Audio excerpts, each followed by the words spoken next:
Chapter 3. When Borglin first gave me the deal, I thought he had lost it. The fear, the constant pressure has gotten to him, I thought. His thinking is out. I was about half right. There was a lot of pressure involved, and a hell of a lot of fear, too, for a man with his imagination. Never mind the mass murder of the officers. Actually stealing the coyote afterwards meant mutiny, the all-time favorite crime of the military mind.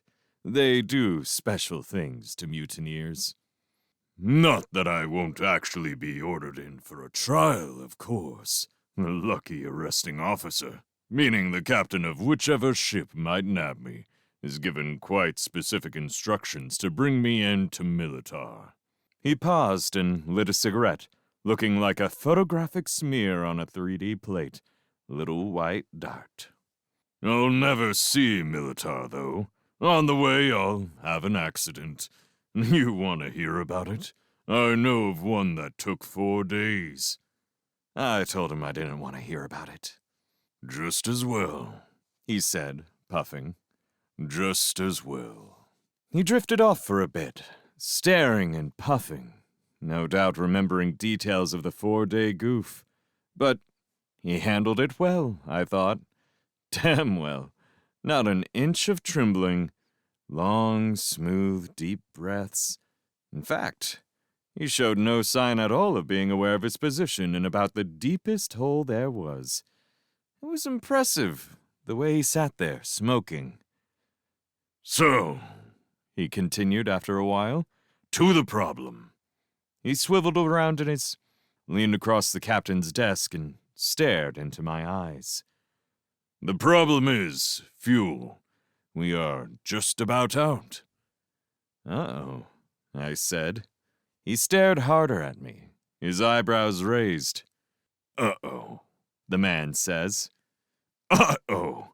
I describe what is quite possibly the most tenuous situation in the galaxy, and that is all he has to say.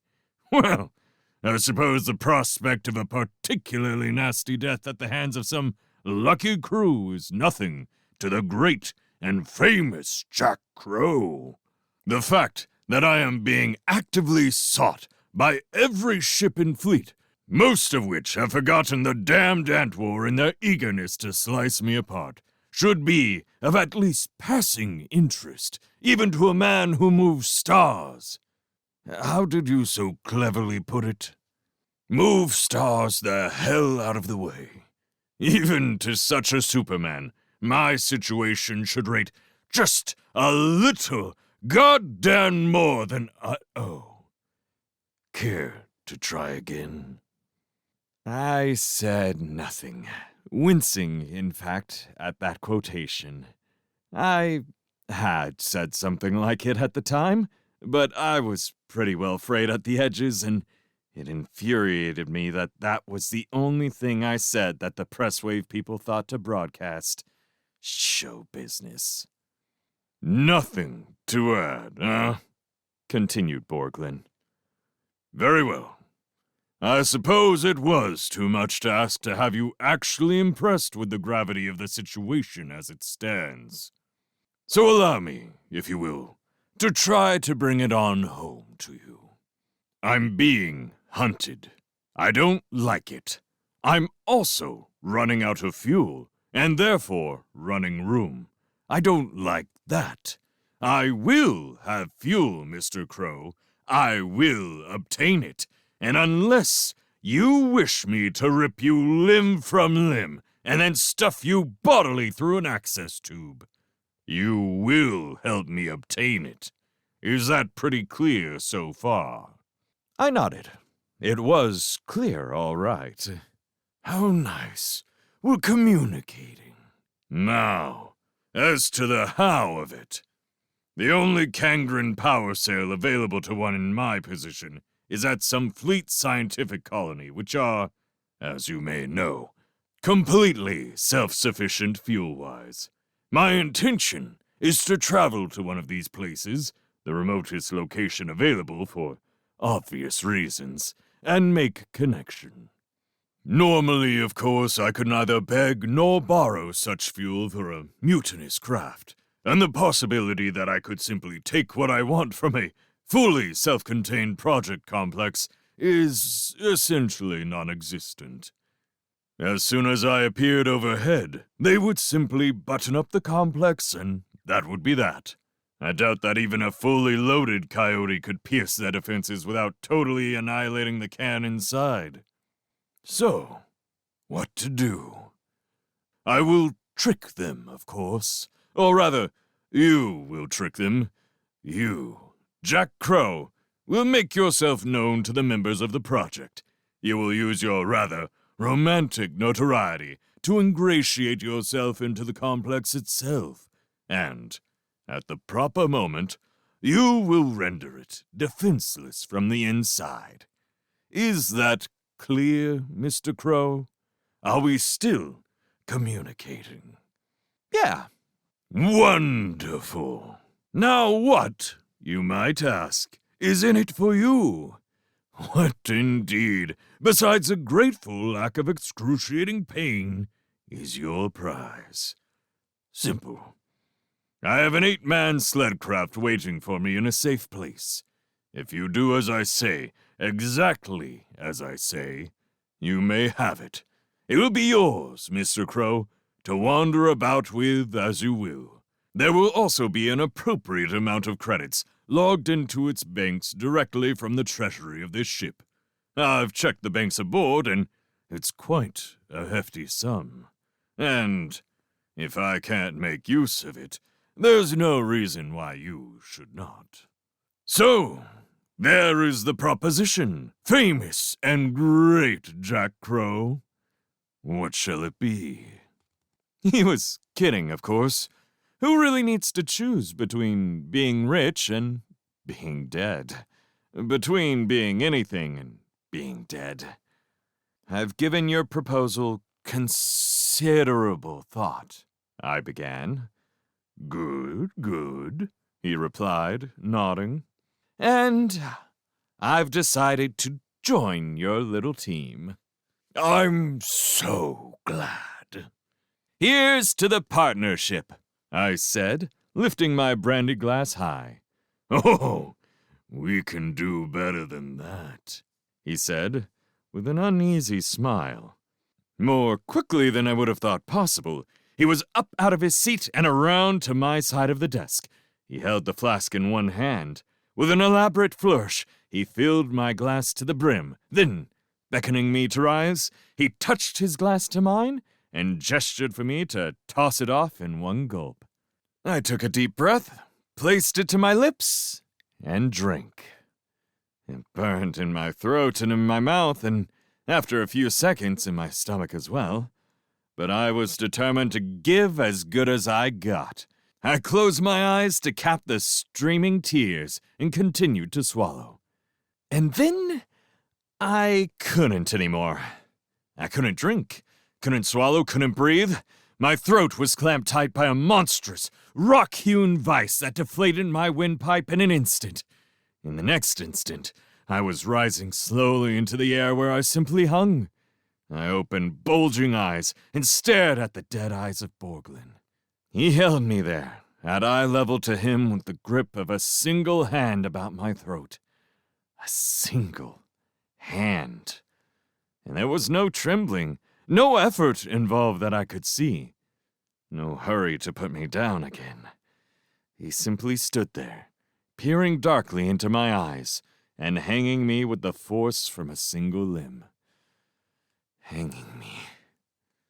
Years later, he let me slowly down, but he kept his paw about my windpipe. This is how easy it is for me to kill. It is this simple, even for you. Remember this. Fear this. He stared for a little while longer. Then he let go. A crewman appeared from somewhere and led me to my cabin. I didn't see him for 3 days. I was glad. I stayed in my cabin as much as possible during the trip to Sanction. The crew made me nervous. It's not that I really feared them. There was no obvious reason for that. They simply made me nervous. They were scared, for one thing. Mutineers, after all, every one of them. No way to ever go home again. No future to speak of in the conventional sense, and totally dependent on Borglin. And I got the definite impression that he hadn't let most of them in on his plans. As the days became weeks and on, the eagerness to know began to get to them. What they did, of course, was to compete in their efforts to appear unconcerned. Gruff voices, too loud laughter, elaborate guises of disinterest, all eventually gave way to collective jeering at anyone showing the slightest trace of uneasiness. And then the jeering became rougher, and the frustration now had an outlet. Aggressive peer judgment. They were getting ugly. So, I stayed in my cabin all the time except at meals. When I ate, I sat at the far end of the mess and appeared deaf to the too boisterous horseplay and the accompanying sounds of battered bodies smacking face down onto the bulkheads. No matter what, I never took sides, never hinted awareness, even when the Amazon drive tech bounced the little third-class sparks across the table and into the chair beside me. It had to happen, though, eventually. I had known it would. I guess I had hoped Borglin had put me off limits. At last, somebody just had to know who this stranger was. Who are you, anyway? It was the Amazon. She was sitting at the far side of the mess, quaffing down the daily liquor supply with her cronies, and generally showing how untouched she was by the grimness of a bad situation, which could only get worse. I ignored her. Hey, you at the end there. I'm talking to you. What I wanted to do was slide the plate into the chute right then and just walk out. But there was too much left to make it seem natural, and to appear to be running. That would have been asking for it. So I was stuck. Nothing to do but play it out slow, stalling all the way. I ignored her again. She stood up then, after a little mumbled urging from her mates, and came over to take it up personal. She sat down on the table less than an arm's length from my food. I'm talking to you. I looked up at her. Drive techs have to be big. During fire control procedures, they have to be able to lift whole modular assemblies out of the grid and replace them the same way, all within seconds. This one was about a head taller than me, weighing probably a third again more. I counted that, and I counted her mood, and I counted the strong possibility that she would feel like she had to show off a little with the others watching. I even counted her looks. It came up all bad. I continued to meet her gaze with a blank look. Who are you? She wanted to know. I appeared to think about it, said, nobody, and went back to eating.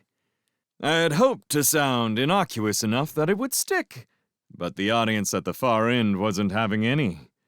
They laughed. Not at me, but, damn it all, with me. At her. I felt her tense uncomfortably beside me. Well, I can see that, she continued. But what's your name? What are you doing here? I looked at her again, blankly as before. I shrugged. Just along for the ride. A loud guffaw from the far end. I don't think he wants to tell you, Twala, somebody called. There was more laughter. That did it. I stood up and faced her. Maybe you ought to talk to Borglin, I suggested as calmly and reasonably as I could. But she was having none of that. Bullies worry about their public posture too much. I'm asking you, not him, she replied harshly. I looked deep into her eyes and saw nothing there but anticipation and I remembered something somebody had once told me a long time ago. Bullies don't want to fight you. They don't want to fight at all. They simply want to beat you up. "I can't hear you," she said when I hesitated. Then she took a long, stout finger and prodded me in the right lung with it. "Speak up." "All right. I'm Jack Crow. Now move your finger while you still can. Now." She moved it, eyes wide at the sound of my name. There was a long, heavy pause while they took that in. I dropped my plate in the chute and walked out. I went to Borglin. "Yes," he said distantly, regarding the ash of his cigarette. "I did hear something about it. And? And it seems there is considerable interest. Seems Twala and her crowd have some doubt as to you having leveled with them. They're afraid you didn't. And? They wanted my confirmation." Well, I hope you gave it to them. "Why, no. As a matter of fact, I said nothing at all." Damn it. Look, Borglin, I'm not part of your crew. I'm not one of them, and I want no part of them. Play your morale games with someone else. Leave me out of it. Give me my meals in my room. "Sorry," was all that he would say. I slammed out there in a fury. I don't like being used. I don't like having my name, no matter how ridiculous it may become, being used.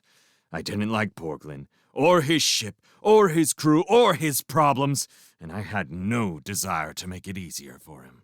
But that's just what I was going to have to do. Not enough for his purposes to just confirm that it was really me. No. Much better to make me prove it. To make me do the Jack Crow pirate bit. Really drive the message home that Borglin isn't just wandering aimlessly. That he has big plans using big people. Give the crew a little faith. Give me a lot of shit. There was no reason not to get it over with right away. I went straight to the mess and, on cue, Twala and Co. were there and waiting. I went straight to the mess hamper and grabbed a plate. "Well, there you are, aren't you, Mr. Crow? If that's who you really are." I turned and faced her and wondered why this always sounds the same, always ends the same, always is the same. "What is it?" I asked impatiently, belligerently. She glanced briefly at her audience, then approached me in 3 quick steps. "Why did you say you were Jack Crow before?" "Why not?" "Well, are you Jack Crow?" "Am I?" "Listen to me, you little skunk," she began, taking that last step into my airspace and towering over me. "I think you're a liar." "So?" "So I don't like liars." And then, with infinite weariness, I delivered perhaps the dumbest, most worthless line in all of human interaction. "So, what are you going to do about it?" When she kicked at me, I smashed her instep. When she swung that massive arm, I broke it at the wrist, and for absolutely no good reason at the bicep as well. And then, because I was sick to death of it all, I picked out the biggest loudmouth in the crowd and beat the living hell out of him. They all scattered then. It was left to me to take her to medical for the casts and grow-pack connections. Then somehow she was all arms and legs and hair and thighs more than anything else. I tried because I felt I should try something. She moaned and strained to make it better than it was, feeling, at last, that it was something missing in her which it might very well have been. But, on the other hand, that's another part of the legend which is wrong. So I held her for a while, or the other way around, nestled in those memories of surprising silkiness and warmth, feeling bad, feeling cheap, feeling that I would get Borglum back somehow. The gong sounded for sanction some hours later. We didn't move. She wasn't on, and I knew we wouldn't land for hours. Then the klaxon hit. General quarters and red lights pulsing in the passageways. Everybody moved at once. I ran for the bridge, buttoning up.